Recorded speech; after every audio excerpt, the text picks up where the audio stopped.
Hello Oracles, Oracle Tim here from Oracle Investments. I guess there was a little delay in the action for the Tesla drop, and today we saw that 12% hit come. We thought it was yesterday, happened today. Not a big deal. Red is a good opportunity to buy a lot of times, and we're going to get into that today along with a few other stocks that I looked at and kind of reasons why the market saw this big red day today. So some of the things that came out for Tesla news, China sales were down 3% month over month, not a big concern.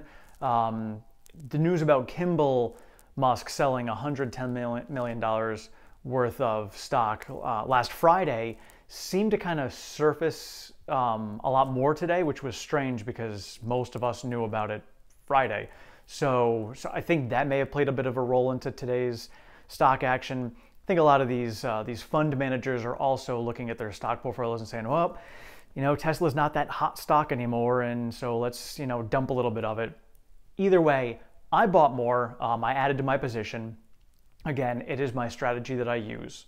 You know, the strategy I use is I add $10 every day to Tesla.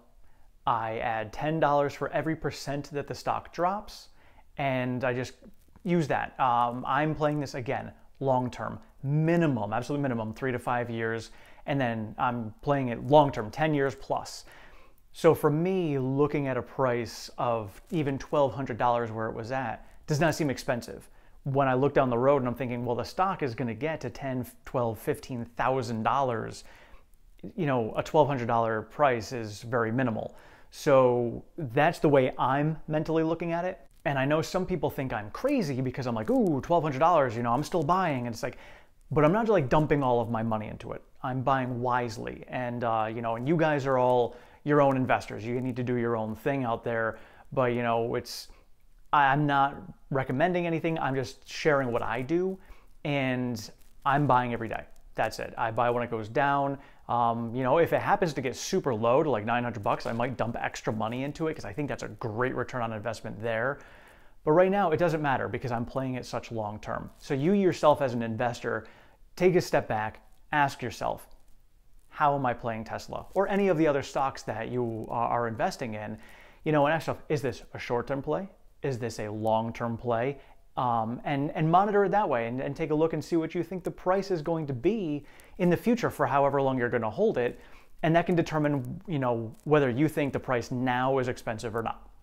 Again, you're your own investor. You need to make your own decisions on that. I just know that it is a proven fact that time in the market is always more successful than timing the market.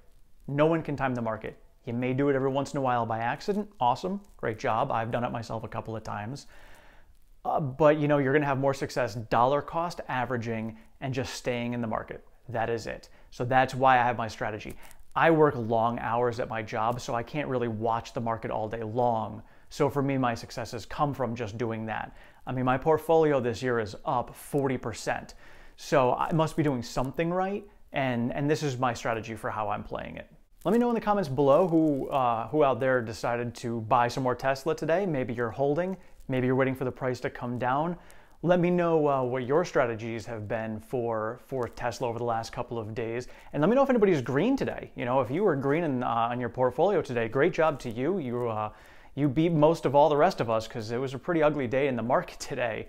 So if you were green, share that in the comments below. Give us all some hope and faith. Again, this was long due, so we were perfectly fine with a red day today. You know, when you go on a 2-month rally, you know, the stock market gets to be a little fluffy. It's time to shear some of that wool off, and it's good. It's healthy for the sheep to shear the wool off of it. So it's good that we're doing this with the market.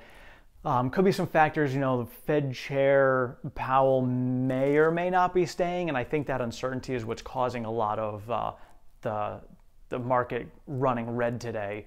We'll see. We'll see how it plays out. Either way, long term, everything's going to be fine, so don't concern yourself with that. In other stock news, I've got Palantir is another stock I trade in, PLTR. They had their earnings today, not so well. So the stock dropped about 9.5%.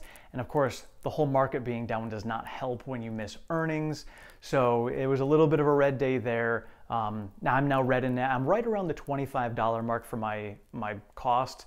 And so I've been up and down and up and down. It's kind of been trading sideways for like 8-9 months. I'm playing this one till like 2024. That's when it's supposed to be turning the corner. So I'm holding this one and riding that one out just to kind of see how it goes. You know, it's tough to play a government contract company because it's government contracts and the government can change and do whatever it wants.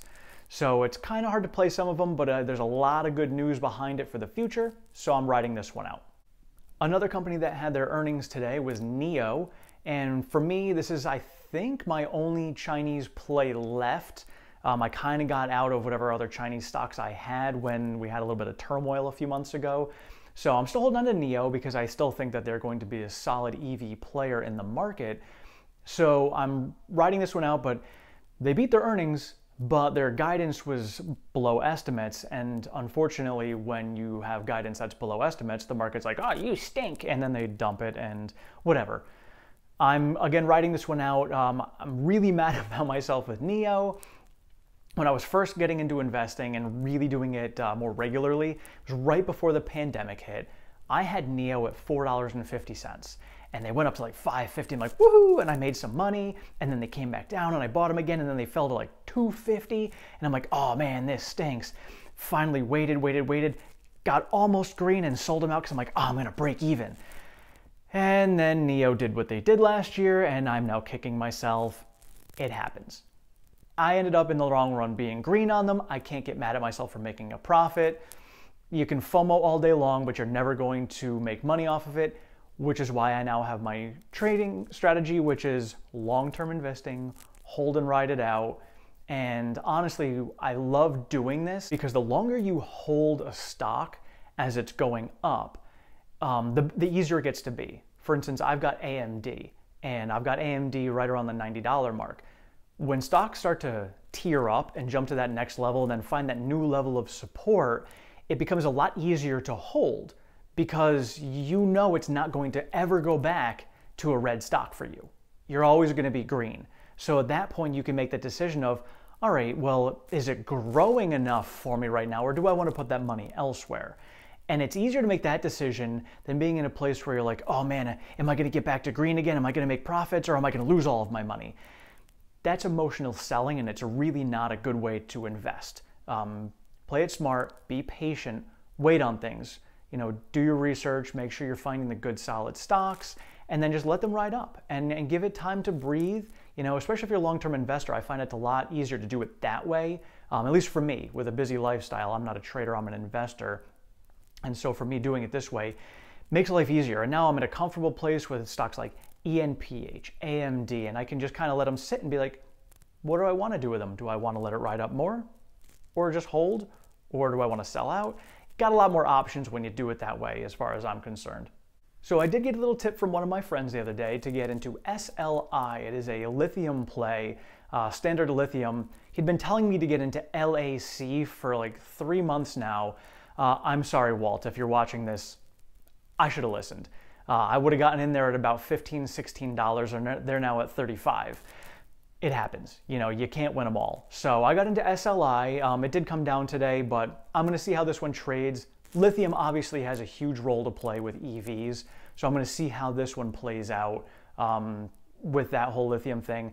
I may get into LAC instead. I do like to go with the better players, the more stable players that are in there, and LAC seems to be one of those ones. If you do like the lithium play and you're not sure which one to get into, LIT is a great ETF that lumps in a lot of the different battery manufacturer plays. And the last stock I want to chat about today is the Rivian IPO. Who mention in the comments below, who is actually going to be buying into Rivian? I'm not sure if I am. I kind of think it depends to me on what price it comes out at.